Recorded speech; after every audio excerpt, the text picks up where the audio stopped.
We're going to make sure we get done in time today because Russ has to get a haircut. Right, and when you have my hairline, what's interesting is they take the same amount of time as when I had hair like you or even longer. Mm-hmm. They just, they measure it up. They want to like make sure it's just right. What length do you want it at? Like it really doesn't matter, right? It's not Not really like number 6 off the chart from 1934. right. Welcome to the home of the follically challenged. The only thing good about it, you have my hairline. What's interesting is they take the same amount of time. We're hearing this twice. As when I had hair like you or even really longer. Funnier the second time. Just, they measure it up. They want to like play by play. Much funnier the second time. I agree. The good thing is though is that they don't give me a comb out of that barbicide stuff because I have no idea what that is, but it looks like insect repellent. It's alcohol based. It's blue alcohol.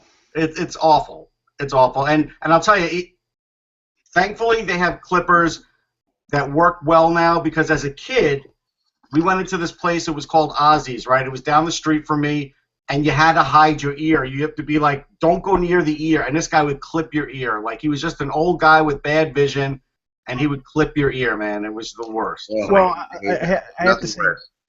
I have to say, because I'm starting to get closer to what Russ is, that I'm tempted that in the future to save myself the $20 and just I have a hair trimmer just to put the setting on and just go through it because honestly, we do that too. When I have time, we do that here too. I don't do my own though because you still can mess it up. I still have enough hair that I can mess up the look. Believe it or not. Don't do your own dental work.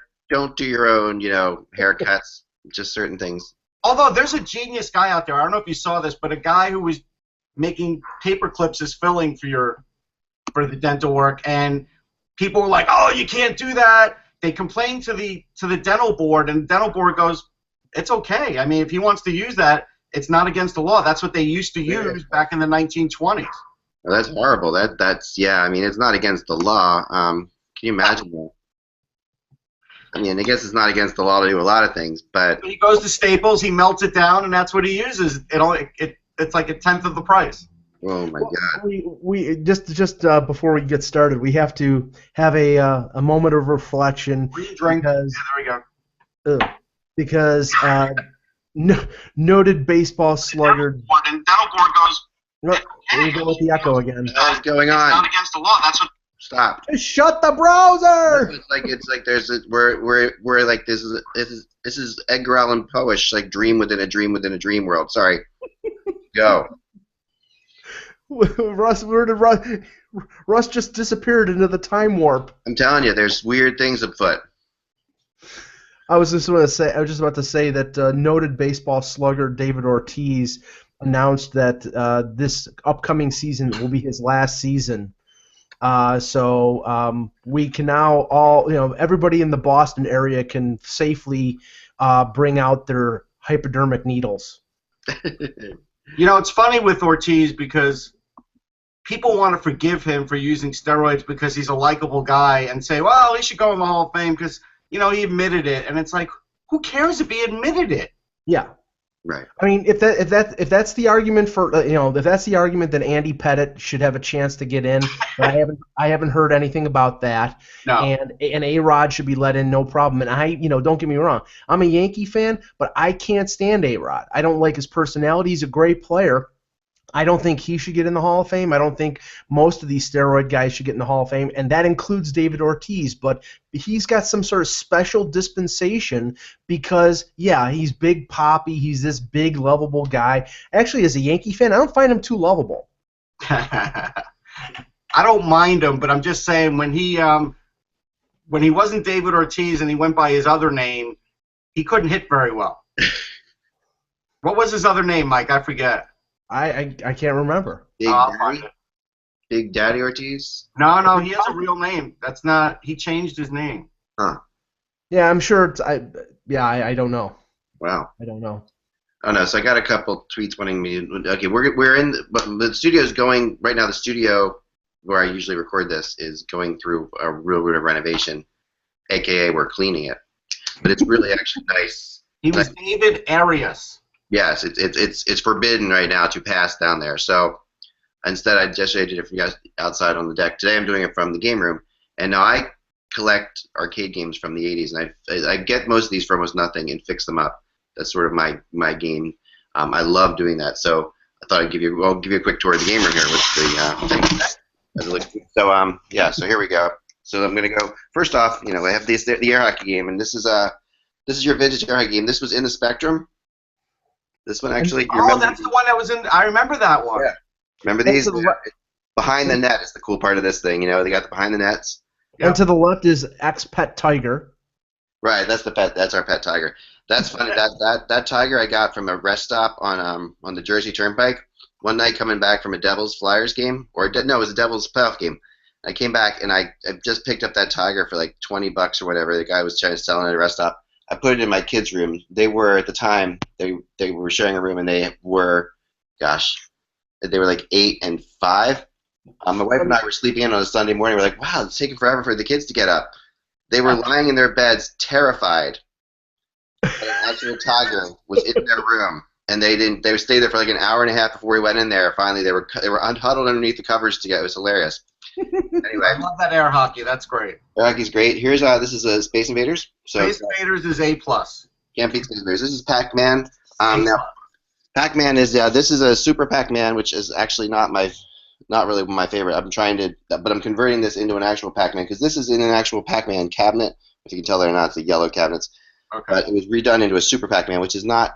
It's a weird version of Pac-Man. I want the regular. This is one of the best of all time. Centipede. Yes. Centipede's okay. I'm like a B on Centipede. Oh, really? Yeah. I graded a B. This is the first one I ever got. Cherry Hill, $50. This next game, I fix it up. Hat trick hockey. Hat trick hockey, I would go as a B. Hat trick hockey's 1-on-1, really good. We have to get you over here, Russ. We realize you've never been here. We got to get you here. Hat trick hockey I of course did some. When I bought it, it was kind of cool because the person that had it before me, this kid did all these stickers and everything like that. I left them on there. I thought that was cool. It is cool. Then over here, track and field. All right, that's an A+, but it used to kill your hands. Yeah, this is the game you got to go like this. Like this. Yep. That's a button beater, man. It gave you carpal tunnel. Right. Down here is Arkanoid. Hated that game. That's a C for me. It's a real acquired taste. It's basically Breakout is what it is. So we'll go to the other side now. This is one room. We have actually more of the games than this too. We have about. Is that a fake ficus? Yeah, that's a fake ficus. Yep. A fake ficus, but a real massage chair. So. Oh yeah, I like those. Ficus. That's good. Yeah, it's a cheap massage chair, but it's half decent. I have one of those. Here we go. This is pole position. All right. That's an A+. Pole position. Yeah, you can't beat pole position. No. Yeah, the cheesy music is fantastic. Best for pole position. I know. Let me go over here. This is Space Duel, which I don't know Space Duel. I don't know that one. Space Duel, you wouldn't remember it. It was basically 2-player asteroids is what it is. Ah, okay. All right, I like asteroids, so I would be okay with that. So 2 players at once. Well, he has asteroids. I have asteroids. This is Tempest. Tempest, I'm not big on, but I would call that a B game. It's okay. I love Tempest. Tempest was real. I don't know. Here's Miss Pac-Man. Ms. Pac-Man is definitely top notch. I always like Ms. Pac-Man. Yeah. Now this Miss Pac-Man has like 60 games in it. It's a redone Miss Pac-Man. So Miss Pac-Man is one of the games in here, but this sort of covers a lot of ground. This has Donkey Kong in it. Oh, Donkey Kong. That's the one that has Dig Dug, which one was on Dig Dug's here, yeah. Dig Dug was good in the bar when you were very drunk. That was Donkey Kong Jr. This is my wife. See, that's a D for me. Like, I don't want Junior anything. Like, give me the real thing. Donkey Kong Jr. was awesome, though. No, it's not awesome. My wife's favorite game. This over here is like. Just crush him, Russ. Just crush him. It's fine. It's all right. No problem. That's what I do. I mean, I just put up my review for NHL 16 on Sportsology. There you go. There you go. This is a multi-K here. 60. This has like 6,000 games in it, so that covers everything else. Cool. And then over here, Power Play, Bobby Orr Power Play Pinball. Which is that's awesome. And somebody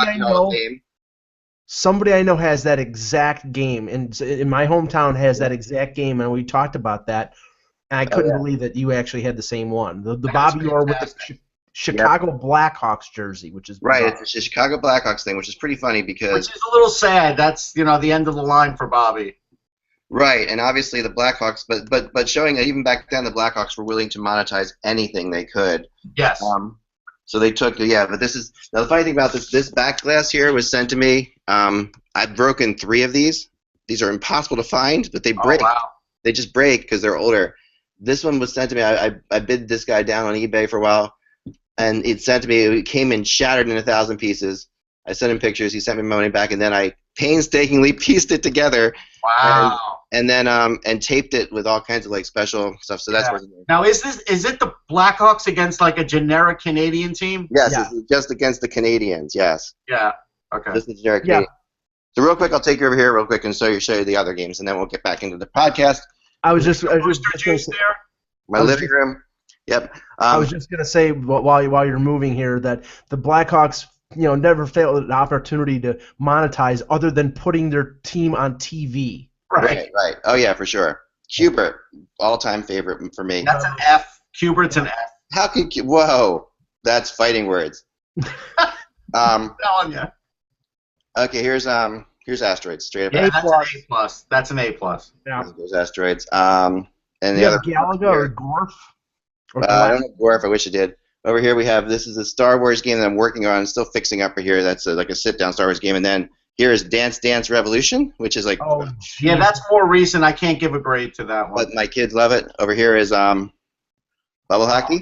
That's my game right there, the bubble hockey. Yeah. I'll beat you, Russ. He won't beat. Over here is a stand-up skiing game. Let's see if I can get there. It is. Yep. Oh, I've seen those games. Those are crazy. Yeah, it's got cool things there. And then finally, the last thing I'll show you before we get out of here. There's a new name for that game. It's called an elliptical. Yeah, that is now Dance Dance Revolution. Actually, so this is our kitchen. Here's our bathroom. Okay. Normally we have in our we have across the front, we have- Don't need to see your bathroom. Up on the screen. Put a big. You here? He has an arcade game in the bathroom. Right. Of course. Right across from the toilet. There's an arcade game right there. That's a multi one too. I see it's got like Joust and a couple. Yeah, that's Midway, right? So it's Robotron and all that Right. stuff. The game is Missile Command. Missile Command. Yep. There you go. So anyway, let's get on with the show. Wow.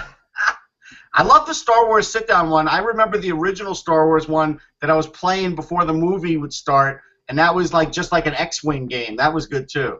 Do you remember when they started I think it was Galaga and a few other games when they did them as sit-down games, not as stand-up games? Like they were Yeah. But then they figured out, hey, if we have less of those and more stand-ups, we could fit more of them in. Right. Yeah. I liked the stand-up the Now sit-down. here's the one that used to kill you too. Back when I was in like 7th or 8th grade, they had the football one, which was totally black and white and had the roller ball on it, and you had to do this action. Yeah. Oh my God! And you would you would get like a workout. You'd be sweating at the end. Do you remember that game? That was great. Vaguely do it. I don't remember what it was called though. I don't remember the title of it. Yeah, I mean, honestly, it's like one of the things that, and I'm stalling here until Ack gets his camera back here. One of the things that was beneficial for me was I was an assistant manager of a movie theater for about. I worked at a movie theater for 10 years. I was an assistant manager for about 6 years, and because I was an assistant manager, I had the keys to the video games. Oh yeah. And there was no problem with this. After all of our work was done, we would have basically like tournaments of games, and you could ring up like 99 credits of whatever. Well, here's the funny thing. So down at my local 5 and Dime candy store back when I was a kid, they had a great couple of pinball machines, and the girl who used to run it was kind of hot, right? So the pinball guy who used to come in, the pinball guy was the coolest guy in the neighborhood. He used to like dance around while Life in the Fast Lane was playing, and he'd mouth the words while he was playing pinball and twisting around. But the thing was, the more he talked to her, because you knew what was going on there, he was getting some action, he would ring up free games for us. Ah, nice. So he was getting some action, and we were getting some action. It was good. That's awesome. Yeah, that was awesome. That's a good Space Invaders here. the thing about that was cool when it used to be, Vito's Pizza, which is around the corner. You know where Vito's Pizza is? I don't, but It's around the corner from where the Flyers practice, and right around the corner from where I. Oh, okay. I know what you're talking about now. Okay. Right near 295 there off of Yep. 295. Yep. So we used to go there, and that was where I would play Asteroids and Space Invaders. Well, my friend figured out a way that you could take a penny and shove it up the coin return of Asteroids or Space Invaders. If you shoved it up the slot return really hard, you could hit the little metal thing in there, and you'd get yourself a free game. So we would go with stacks of pennies in our pockets and go in there and just wait till no one was looking, then go boom and shove it up there. It's awesome. Anyway. No, I got one better. My friend, his dad was he was either a welder or had access to like a high-tech soldering iron. Took a quarter with a metal not a string, but basically a long piece of metal, and he soldered the quarter to this long piece of metal and stuck the quarter in and kept sticking it in and get credits and kept going. It was beautiful. It was great. Brilliant. Holy cow. That's crazy. That is really cool. I mean, because knowing how these things work, that's not easy to pull that out of there. Because I mean, the metal piece was flexible, so man. So it was almost like similar to when we get the tags for hockey games, the metal little ringlet, bead like. Basically, it was almost like that. It had a little more consistency to it, but it would be flexible, so it would go through the mechanism, and you could pull it back each time. Tremendous. It was great. It was beautiful. All right, let's get going here. November 17th, right? Yes. Yes, that is correct. It's Tuesday. It is Tuesday. Yes, it is. Okay, here we go. Hello, Hockey World. It's Tuesday, November 17th. Hold on. Just gotta. More booster juice. I know, it's just Gold Peak. All right. Yeah. All right, here we go. That's Gold Peak tea, the best tea in the world. I've tried to get rid of Drinking Toast. I'm trying not to do it. It's making me crazy, man. All right. Hello, Hockey World. It's Thursday. No. Seriously? Strike two. All right. Strike two. I got it now. Hello, Hockey World. It's Tuesday, November 17th, 2015. I'm Michael Agello. I'm Russ Cohen from Sportsology. I'm Eklund, and you're watching the HockeyBuzzCast on HockeyBuzz.com. This is the podcast that comes to you every afternoon, Monday through Friday, to try to keep you up to date with all the comings and goings in the hockey world, with usually Russ and I and Mike, and then other guests at times. And we are on show number 381. But who's counting? We'll have a special announcement somewhere around 400. But yeah, some good stuff happening. So let's get right into it today. We have a lot of stuff, but first I wanted to address some rumors, because actually there were quite a few rumors today, and we always run out of time for rumors. So I'm going to start today with the rumors right off the top here. Cool. And that is Adrian Dater, a Bleacher Report, formerly of the Denver Post. Was it right? Denver Post. Yeah, Denver Post. Yeah, originally. Yeah. Now Bleacher Report. Got a hold of Jerome McGinley and talked to him about all these trade rumors that were flying around, because lots of teams have been inquiring. And Iggy said, nope, I'm not accepting any trade this year. No way, no shape, no how. And because his family's liking where they are, and he said maybe next year, because that could be his last year, because he's got one more year on his contract. Okay. This year he's staying put. And if there's one person you can trust if they say this, I would say Ginla is that person. Cause, no doubt. Yeah, our friends in Calgary can refresh us on how when a Ginla wants to stay somewhere, he stays there. Pretty much. So, but that hasn't stopped the rumors in Colorado. I mean, it's amazing. All the but I've heard their goalie now mentioned in trade rumors. We've heard I've even heard we were obviously Duchesne last week, and now the defenseman. Why can't I think of his name? Tyson Barrie. Tyson Barrie, which I think is insane. That would be insane. I don't understand that one. Yeah. Well, I do, because Tyson Barrie is a restricted free agent, arbitration eligible restricted free agent at the end of the year, and basically if he, I mean, based on how some of the defensemen are being paid right now in arbitration, he could get what, $5 million. I mean, it's not out of the realm of possibility that he could get that kind of amount. Yeah, he'll probably get like 4.5. Yeah. Right. They're a budget team. I mean, that's the whole thing. I mean, we've seen, them trade Ryan O'Reilly, not because Ryan O'Reilly wasn't a good player, but because Ryan O'Reilly was going to ask and probably get more than what Matt Duchene is getting. Landeskog is on a long-term deal, but they're going to have to pay for McKinnon now. So that, I think, was some of the reason behind the Duchene rumors. I personally think they put the Duchene rumors out there to get Duchene motivated, and it worked. But Varlamov, and I've heard the same things that you're reporting. The thing is, Varlamov's on injured reserve. I mean, he isn't not playing because he is in Patrick Waugh's doghouse. He's on IR. They called up Calvin Pickard from their minor league team, and Redo Berra is playing very well, but it's not something where he was in the doghouse. He's injured. Right.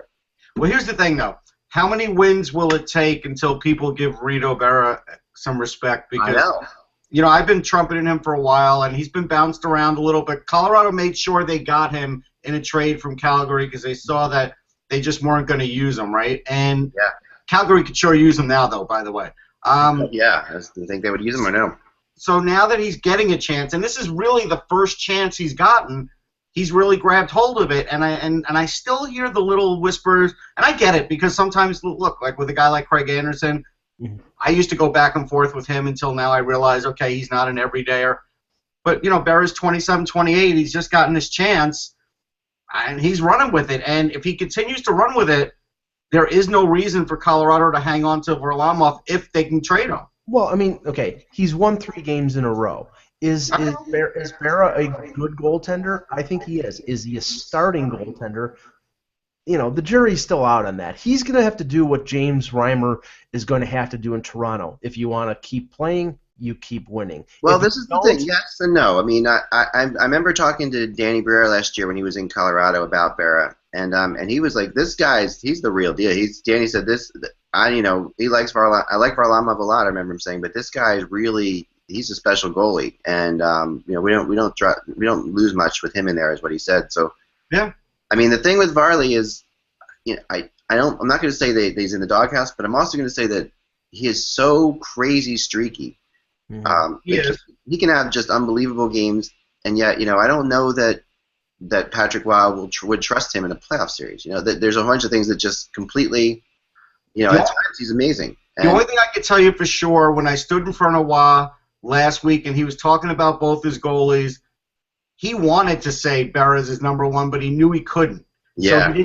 So he didn't go there, but he went to every other length to say that Berra was the guy right now, and he didn't really care. Like, he's not worried about what Varlamov thinks or how much he makes. Like, Patrick Waugh doesn't care about that stuff. Right. So that's where I think Varlamov could be expendable, and thought that last week, and Mike and I even chatted about it. They're 23rd in the league in attendance, which back in the day, Colorado used to be great with attendance. So that's probably why they're budget conscious now. Well, I've said this before, and it bears repeating, I think, or at least I will repeat it, if you can bear with me. Thanks, Mike. I appreciate it. Always there for me. No, that the Colorado Rockies didn't draw. And when the Colorado Rockies moved to New Jersey, which is what they did, and it took a long time to convince people to get a team back in Colorado because of that, the Avalanche went in there and immediately won. Right. It was a ready-made franchise. Yeah. So when they go in and win, I mean, of course, you're winning Stanley Cups. Your attendance is going to be great, but the whole fear was always there was a big fear in Colorado as to. I mean, they have high standards. Like, I mean, the first 10 years of that franchise, they were contending. There was always that excitement. Detroit and Colorado. Colorado was always up at the top of the Western Conference, and they had superstars like Sakic there. And then once Sakic retired, there was start to be a little bit of a gap. But going back to what Russ was saying about the goaltenders, I think there's a group of goaltenders that are sort of in the same boat as Varlamov. I think Varlamov, Pavlik in Winnipeg, Kerry Lettinen in Dallas, they're all being paid a significant amount of money, and the teams that have them are not getting the performance out of them that they would say, best bang for the buck. Pavlik's job in Winnipeg is tenuous at best, and maybe not this year because all they have is Hutchinson, but if they decide to bring up Comrie or Hollebuck, Yeah. I mean, then they. But Lettinen's been solid, so I don't necessarily agree with the Lettinen one. He's been really solid for Dallas this year, at least from what I've seen. Well, I mean, they had doubts about it because they brought in the Emmy, and the Emmy. No, they had doubts, but now that they brought in the Emmy, it seems to have lifted his play, right? Right. Yeah. No, they've both been really good. Yeah. Echo again. Mike, do you want to log out and log in? There you go. I think it is the Chrome thing. I think we're right about that. Anyway, that's just besides the point. Yeah, no, they've been really solid, and I think that what we're looking at, moving forward is expensive goalies. This is why people are afraid to put money into goalies. I mean, it is hard now to find a place for Varlamov to go, unless, of course, some big ticket goalie goes down. I mean, right. Each time you have the injured, the long-term injured reserve. I mean, he's primed to go to one of those cities that we talked about before, like Carey Price were to go down for a long period of time, or Lundqvist. These are the places that Varlamov would make sense right now. Right. But at the same time, do you trust him? Do you really trust him in that whole situation? That I don't know. I mean, he really. His performance in the Olympics was definitely an eye-opener for a lot of people. They felt like he came up very small in the Olympics. I don't know if that's necessary. He came up small. I was touting him going by past performance, and his performance there was not good. Right. And, so I think that there's a lot. I mean, there's... That's not to say he can't play. I think he needs a change because that team didn't have good defense for such a long time. Maybe it did affect him. Right. I mean, we are going to see a lot of rumors from Colorado, I think, in general, because what you have in Colorado is a very aggressive coach, and Patrick Waugh's going to talk. He's not good at keeping secrets. He's not. Sakic's talking. I mean, he's not keeping it a secret. Right. Well, if you're Sakic, you almost have to. You're like, okay, you got Patrick Waugh there. I mean, what can you do? Yeah. I mean, things are going to be said. I mean, this is not a team that's on lockdown, as far as media goes. So. No. They're going to talk, and they're in a really tough spot. I mean, they're in the toughest division in hockey, by far. They're sitting there and they're struggling. So if you struggle in that division, you can't struggle for long. I mean, you're in trouble if you struggle for long there. So, I mean, the couple wins now has given them a little bit of life, and one way you can give yourself life, we've seen before, is by changing the goalie. So right now, the goalie change is big. If that's long term or not, I think remains to be seen. The other rumor that I've been chasing for sure. A lot has been this Patrick Marleau situation, which is, Marleau came out last week, and he didn't come out, but Kevin Kurtz, who writes for CSN out there, and Comcast, which is part of the whole Sharks. Whenever you see something that close, you kind of have to buy into it. He says that Marleau is willing to accept a trade to 3 teams. This is coming on the tail of what I was hearing about, which is that he wasn't happy with the new coach and that he wasn't happy with the situation. Who were the 3 teams again, for people that don't know? Yeah, they were New York, Anaheim, and LA, right? Right. 3 teams that are very much can't trade for Patrick Marleau. I mean, these are 3 teams that really, when you think about it, don't really have the desire to trade for Patrick Marleau, nor the cap space. I think Marleau's. If any of them trade him, they have to trade a big name back. Yeah, right. Anaheim has the cap space, but the big impediment is that Marlowe's got another year on the deal. Right. If he was the rent-a-player, I think there would be interest. And Anaheim, even though they appear to have cap space, they have their own cap. They're not a team that makes a ton of money, even though they're a very good team.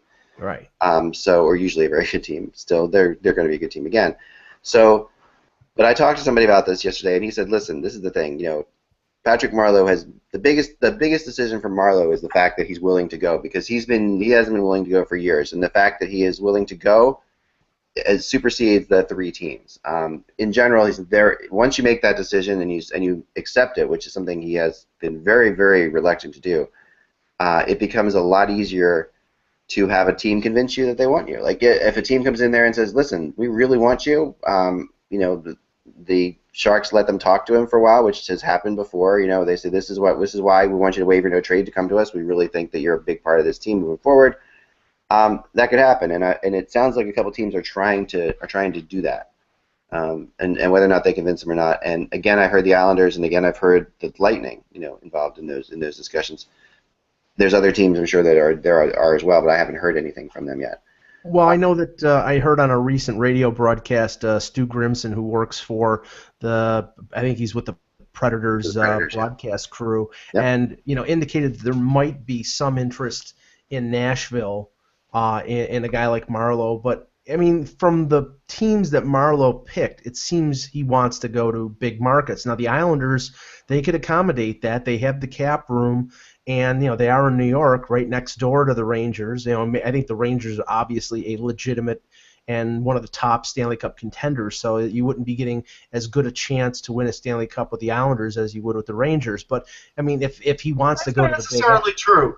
I mean, I wouldn't go out and say that yet. The Islanders have finally hit their stride. Mm-hmm.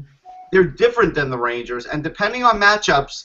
I mean, again, look, if Washington faces the Rangers, we're all going to pick the Rangers. If Pittsburgh somehow faces the Rangers, even though the Rangers beat them in 7 last time, they probably are still going to give them a hard time. And so, it does depend on matchups. It does. It does. But the Islanders Rangers would be a tough one for the Rangers too, I believe. Optically, right now with the Rangers winning 9 in a row, but the thing is, and I'm just spitballing here. You have a situation with the Islanders that I think is not going to get rectified this year, and that's Opposo. I mean, he's a UFA. And I don't think they're going to sign him. I don't think they're going to spend the money to sign him. So, is a Marleau Opposo deal or something built around that something that might work? I think it could. It could. I mean, it would. They're adding money. They have the money. But, again, do we know how much the Islanders are really willing to add? Their attendance is okay. It's not great. Would this improve their attendance? It could. So maybe this is the kind of gamble they have to make. I'll give you an example. When before the Mets got Mike Piazza, their attendance was floundering. Right. Fans didn't really want to go to games anymore. Now the Islanders are in a better shape than that, but fan-wise, they're in about the same shape as the Mets were then. When they got Piazza, then there was this instant. Okay, now we could win. Now we've got a star. You kind of wonder, would that do that for the Islander fans? Would that get some of them off the fence? It might. Well, it brings to the question, how good is Patrick Marleau really? I mean, this is something that I've always debated with. He is obviously a talented player. He's played. Team Canada loves him. He's one of these Team Canada guys. They always put him on there. Yeah. But I've also been a Sharks fan my whole life. This is a team that I follow very closely, and I've been very frustrated by him more than once. So, how good is he really? He was a great player, but he's 36 years old, and his numbers are declining. I think he scored 17 goals last year. I mean, I think he would be a good complementary player for a team that is going to contend because he has experience. He hasn't had a lot of success in the postseason, but he has experience and international experience, as you said, with the Olympics. But I don't think he's a top-line guy or a guy who's a dominating player anymore. I think in an Islanders scenario, he would be a good winger for John Tavares. But I'm saying as a complement to Tavares, not as the sniper that you put with Tavares to score a ton of goals. Russ? I think he's had pretty good postseason success. I remember looking at his number the other day. And I'm saying the teams that he's played for haven't had it. Right. But just as an example, point-wise, he's .70 points a game in the playoffs. So he's just under a point a game. Yeah. For the Sharks, that's really good. I guarantee you Joe Thornton's not at .70. No, he's more like .3. I did that research last year. I remember that. So, That's 60 playoff goals and in 147 games. That's almost a goal every other game. So in the playoffs, he does ramp it up. He does. Yeah, he's not been the reason that I know as a Sharks fan, part of me is saying, wait, whoa. I know, because it's easy to sort of get that mindset. Yeah, well, also to look at the stats and get a different perspective as to how Patrick Marleau performs in the playoffs, because game-winning goals in the playoffs, not that many. Right. It's like when you look down at when I think about moments when the Sharks needed a goal, there are a couple that definitely come to mind where Patrick Marleau scored an overtime goal here. I do remember a few of them, but I also remember many situations where he fell flat. I know the Predators have always liked him. I think that when Grimson talks about that, I can see that as being an issue because the Predators do have do still need to up their scoring. Despite their big game against Winnipeg the other night. Yeah, the guy who's been disappointed for them is Cody Hodgson. He's not been able to get it back. Yeah. He has good hands, but I don't know if he could score anymore. And so now, without him, they're not bringing anybody up from the AHL.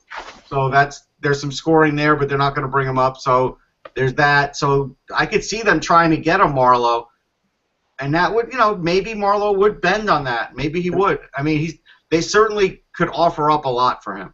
The Steve Moses experiment has failed. And the Moses thing, that was all off the World Cup, and that's what you have to always pump the brakes on that and just see what a player is, because for every Zuccarello, there's 12 Moseses. I mean, that's really what it boils down to. Right. No, I do agree. I'm surprised. I really thought that was. I really liked Moses too. Just from what I'd seen, from what I'd heard, so many teams were interested in him. I mean, it was a crazy amount of teams that were looking at him. And I thought, Bartzel, same thing, right? But he's in the ECHL now as a goalie. I mean, right? Yeah, that's the thing. And I think if I do think that Moses went to the perfect team for him. I thought when his agent signed him there, I said that's the perfect situation. I mean, he's going to a team that needs scorers, and he's going to a place that plays an up-tempo style. It seemed like the perfect situation for him. And a couple players who were on the periphery of the NHL last year who went to the KHL to play to basically become the next Steve Moses. I think that's going to affect them. I'm talking about Brandon Kozin, who played with the Marlies and the Leafs last year, and I think Spencer Abbott did the same thing, who got a couple games over the last couple years with Toronto. They both went to the KHL to try to, because they're speedy, smaller players, to sort of find the back door into the NHL. And since Moses didn't make Nashville, and I don't know what his point totals are with Milwaukee, but I if they were impressive, I think they would have called him up by now. It shows that that's not really a legitimate way to go about it. Yeah, no, I agree. I mean, I think that. I mean, it can be. It depends on the situation, right? It's really hit and miss, Mike, because Andreas Martinson, he came straight from Norway, and he's playing for Colorado. So it really all depends on the skill set, if it fits in that team, like Eck was saying. And Moses did seem like he was a fit for that franchise, but but he's not. But a lot of times it's about being a fit. It really is. So I don't know if you guys saw any of this game last night, but one of the games I watched last night was the Florida Tampa game. I did see some of it, yes. Yeah, and I watched it because of curiosity, because this is a team, this is a rivalry that I desperately want to start. These teams have played, they're across the state from each other. There is obviously they face the same kinds of issues, with Southern hockey in Florida. It's very different kinds of cities where Tampa's much younger and Miami's much older. But I heard somebody the other day, and I mentioned this, and I really liked it, that Florida could be the new California, in hockey. You could see, we've seen San Jose, Anaheim, LA be so successful. Down the line, Florida and Tampa could be the same kind of thing. They have two teams that are really building strongly. And if you could only talk people into showing up for games, I mean, did you hear Mike Rupp talk on the NHL Network? He said something very interesting about. Now, this isn't Florida, but he said it about Arizona. But the same thing holds in Florida. Yeah. He said, when you're in a warm weather climate like that, you're constantly getting things at your locker. Go to this golf course. Show up at this place. There's a million things to do. And he said the smart guys stay at the rink and pretend like it's bad weather and, they're in a place no offense, Mike, like Buffalo. Yeah.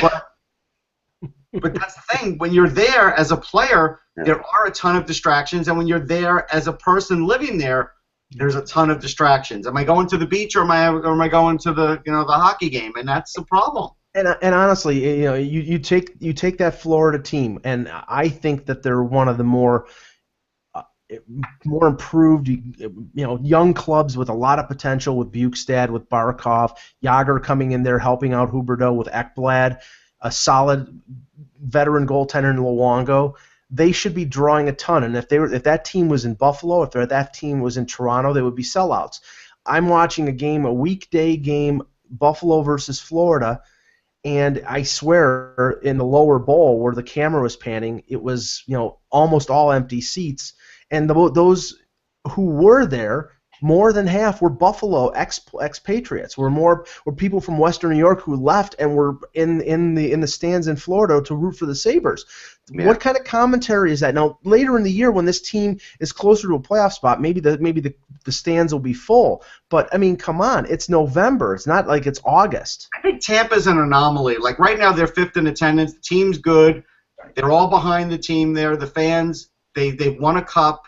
All that matters. In Florida, that game last night was hotly contested. Like if you didn't know what teams were playing, you would say, "Wow, this is a tremendous rivalry," just like X said.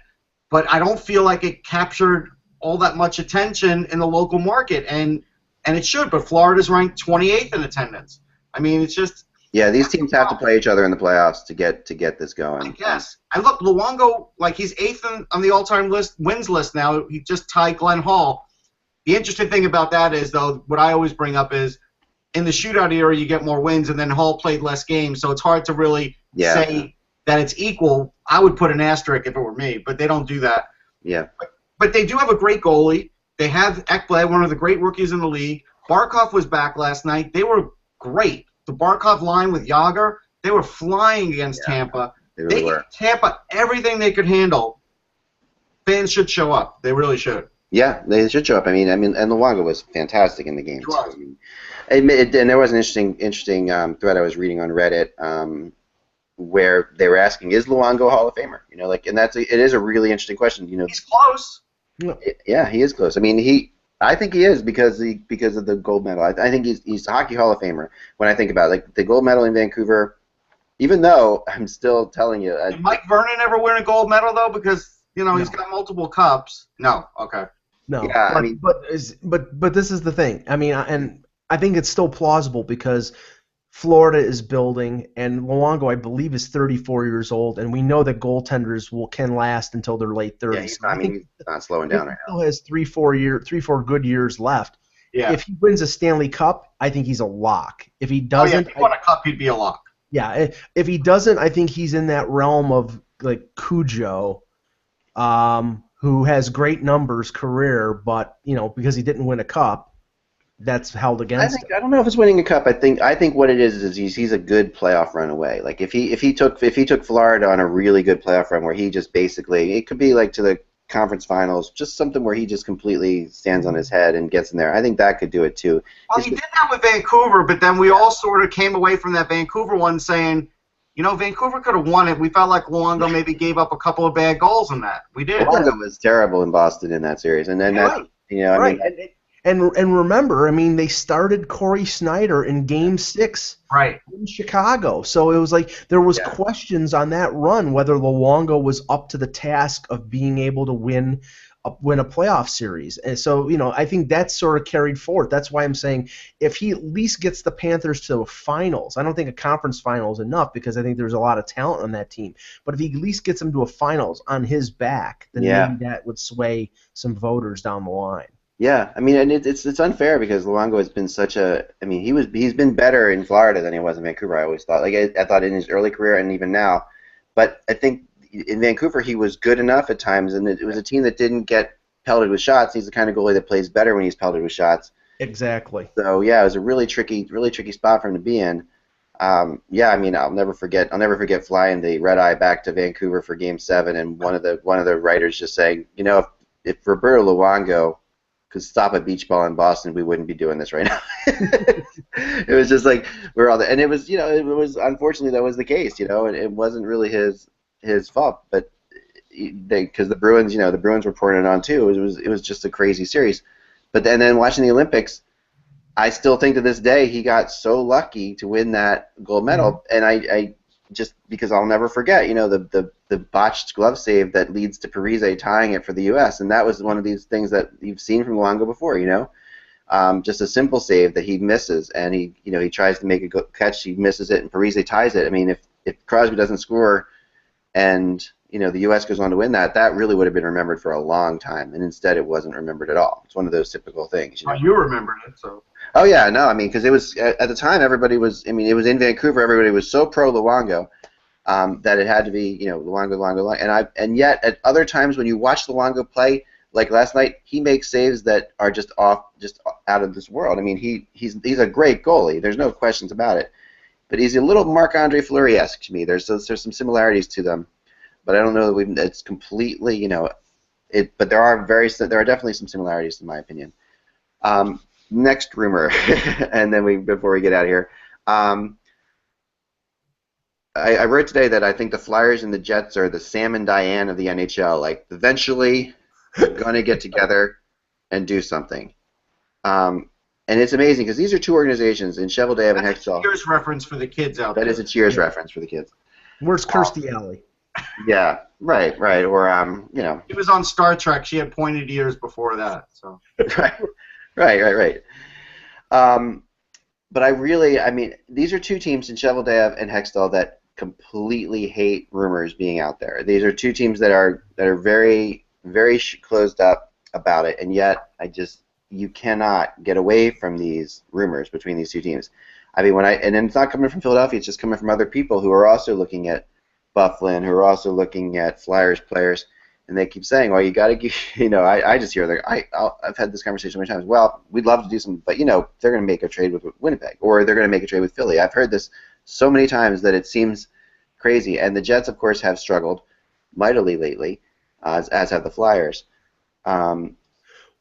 I think there's a trade to be made there, Russ. I'm curious. I do too. I think something could happen for sure. I've heard that they're interested in Braden Shen. I don't know. The Flyers have put Braden Shen. We talked about this a little bit on the top line. On the top line for tonight's game against LA. The Kings are in town for Simone Gagne night here, and so he goes from being benched to being to being scratched to being on the top line. I don't think Braden Shen's played that poorly this year. I really don't. In comparison to other players, I think he's playing basically how Braden Shen plays.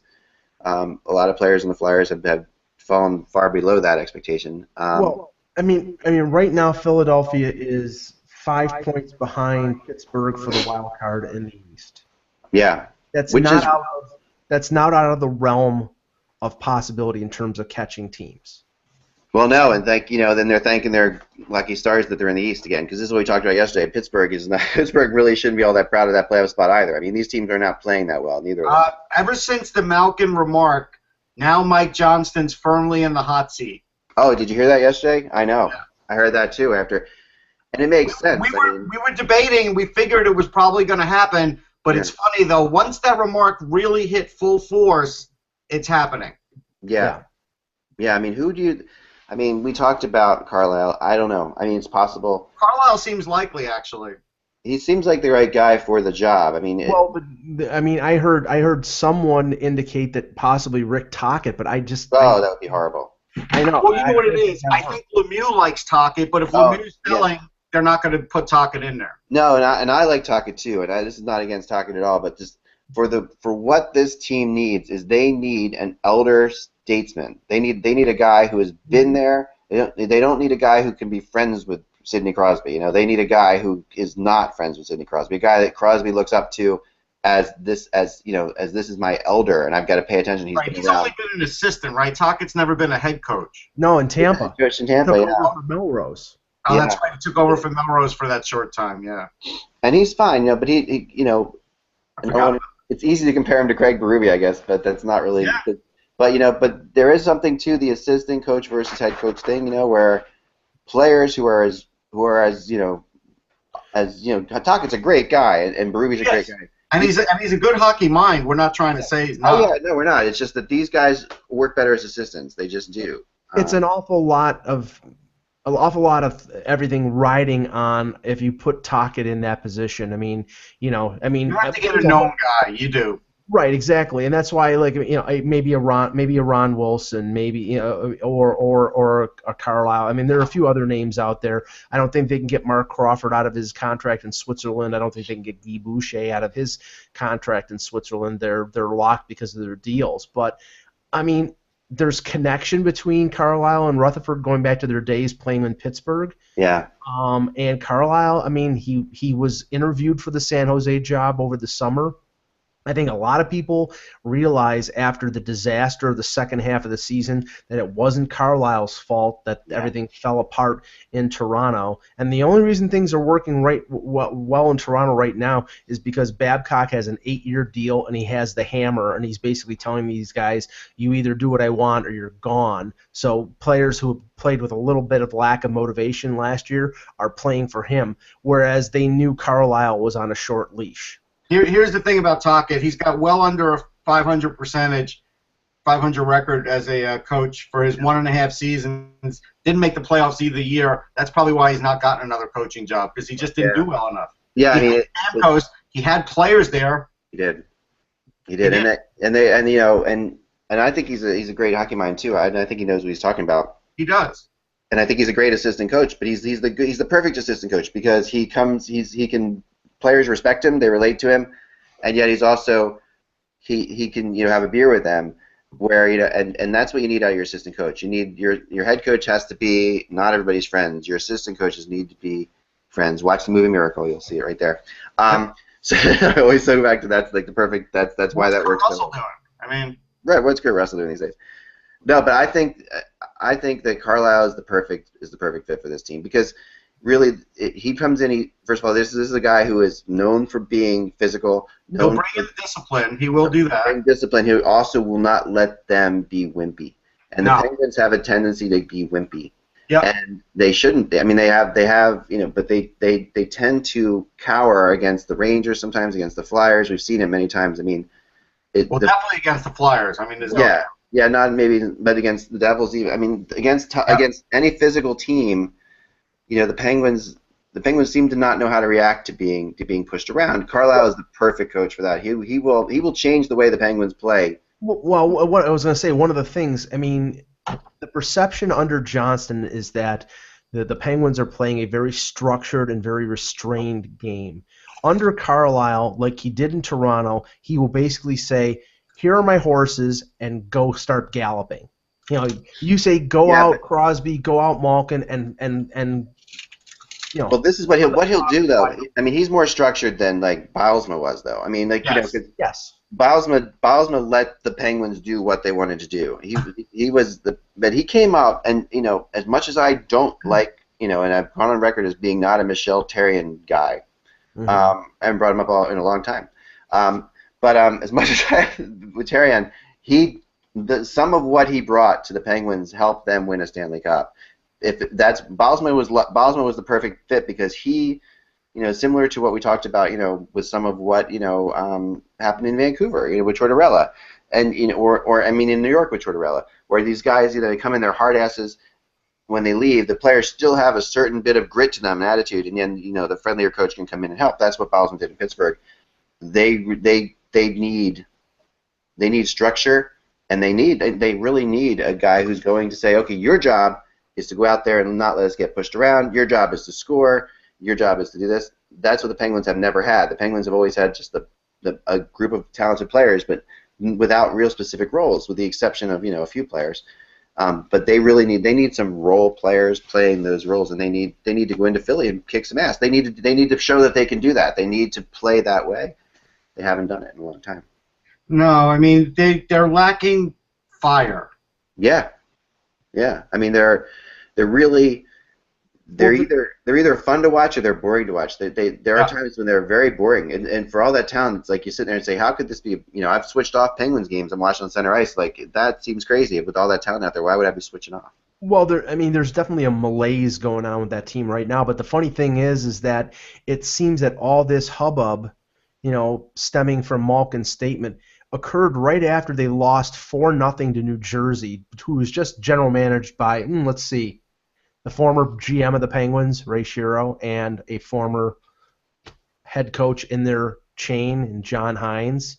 I think that sort of, set off things with Pittsburgh ownership that, this team, New Jersey was not supposed to be a team that was having a lot of success. You've got our former GM, one of our former coaches there, and they just kicked our butts, and we have all these star players, and they're not doing anything, and that's disturbing for a team that's supposed to contend this year. It definitely is. Here's the thing. Mike Sullivan's been a head coach. Would they elevate him in Pittsburgh? be better. But I think they really need an older statesman like a Carlisle. I mean, they need a guy who played in the NHL, was known like Carlisle.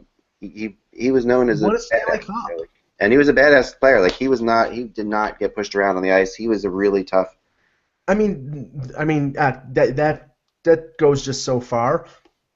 Carlisle won a Stanley Cup. Carlisle had success with Anaheim. You know, And that Anaheim team, but then what he did to that Anaheim team was exactly what he needs to do to the Pittsburgh team, because he came into that Anaheim team and he made them more physical. He made them more accountable. He made them tougher. right. That's what has to happen. Before we go, Gossipier with a very funny quote. I know we talked about Gossipier yesterday, Russ, and you have a definite feeling like fans should not anoint him as the savior yet. Right. Which is true. He's played 4 games, but it was a funny line. This is from Adam Kimmelman's article on NHL.com, where he says he basically says, I'm going to do whatever they say to do. Last game, Giroux told me that he wanted 10 shots, so I'm going to shoot the puck every chance I get. I don't want to get yelled at by Claude Giroux. This is Gossipier's quote. Pretty funny stuff. Yeah, he's always been a good quote that way, but you can't put a lot of pressure on this kid. You just can't. No, you can't. But at the same time, what are the options? That's what's happening in Philadelphia. I mean, when you look at fans, you can't blame fans for grabbing onto them, because there's nothing to grab onto. So at this point, that's what they're going to do. And maybe it's not fair to put that pressure on them, which is for sure not fair. But they're at the point. I think Philadelphia fans are at the point where they would rather see young players playing and lose than lose with these players. That doesn't make the young players better. Fans understand that. True. Just because you want to see something a little more exciting, is that worth it to potentially ruin a guy's career? And I'm not saying that's what's going to happen with Goss this year, but if he slips back a little and has to go to the AHL, fans have to understand, hey, he might be fun to watch, but you can't let it get in his head. You can't. But he's not young, Russ. He's not. Gossipier is playing wise.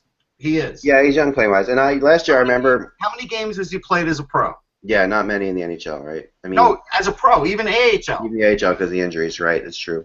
I remember sitting with you last year, Dory. I think it might have been during a Kings game when he was playing against the Flyers, and you were pointing out a lot of the stuff he was doing, which was really interesting. A lot of the little things that that he needs to do. And he might be doing them right now. I watched a little the other night. Better. Yeah. What he does do really well is he does everything quickly, and I think that's his benefit. And he does seem to have very good anticipation. He reminds me a little bit of, just because of his size and the way he skates, he's got a little bit of Kimmo Timonen in him. Not like he's at Kimmo Timonen's level or anything like that, but he plays a similar type game, and he's very good at anticipating the puck. He's very good at keeping the puck in at the blue line, which is a hugely important thing for them. So, I think that it gives the Flyers something to look forward to. Tonight will be an interesting game with LA coming to town. It's always a fun game when Jeff Carter returns. Fans are one thing. Hextall will not be fooled, right? He's not going to fall for it. If he likes what he sees, he'll keep him there, and if not, the minute somebody's back, he will send him back, and he's not going to think twice about it. Oh, yeah. No, I think that is a really good point, and I think this Flyers team is that's where they are. I think they have a realistic expectation of where they are, and they're obviously showing that they're willing to they're willing to lose some games to let some players develop this year. That's for sure. So. And that's why I sort of slightly hesitate about the possibility of a Byfuglien deal, because a Byfuglien deal is a deal for now. Even if you trade guys like, Braden Shen is an RFA. They may not want to pay him going forward. Luke Shen's a UFA. They probably won't re-sign him, or there's a possibility they could. If you're trading for a Byfuglien, unless you're absolutely convinced you can extend him and keep him there. Oh yeah, no, you have to be convinced. Well, but the thing is, Hextall did make one caveat. He said, look, he would take a centerpiece player 30 years or younger. He did say. Yeah, he did say that, and. This is the kind of the way the Flyers look. What happened when they went out and got Chris Pronger made a big impact on them. They realized that you go out and you get that kind of a player. I'm not saying Byfuglien's Chris Pronger, but I'm saying a big player. Sam Moran could be that kind of a player eventually. He's not ready yet. But he doesn't have the offense Byfuglien does. Byfuglien's got the offense and the physicality. That's the difference. And he also is there is a part of, at least in the past, there's been a part of Philadelphia that wants the team to be interesting to watch. So and Byfuglien brings that too. There's a certain level of that. Now, whether or not I seriously do question whether or not that still exists with Philadelphia this year. That's the one thing I've noticed, because this is the first time I've really realized or recognized that the Flyers aren't aren't caring so much about the product, and they're taking a little bit of the immediate product, and they're taking longer term, which is what people have been asking to do for a long time. So the question whether or not that works or not. Right. It's just that half the fan base hates that, and, and 3/4 of the media hates that. Oh, the media really hates it. Yeah. No, it's tough because, and Tough luck. yeah, no, it is. It's tough love, and it's in Philadelphia. This is a fan base that you always trusted Ed Snyder was going to go try to win a Stanley Cup every year for you. So that's how this fan base has been raised, and sure they'll be talking about this tomorrow night at Puck Talk, and Wednesday night wherever Puck Talk is being held tomorrow night. So where Ilya Bryzgalov will be joining them. I guess they had the option of adding me or Bryzgalov to the lineup, and I guess Bryzgalov got lined up to the lineup. You feel slighted over Ilya? It won't be the first time I've been screwed by Ilya Bryzgalov, but I'm kidding. Remember, guys, without the buzz, it is just hockey. We will talk to you tomorrow.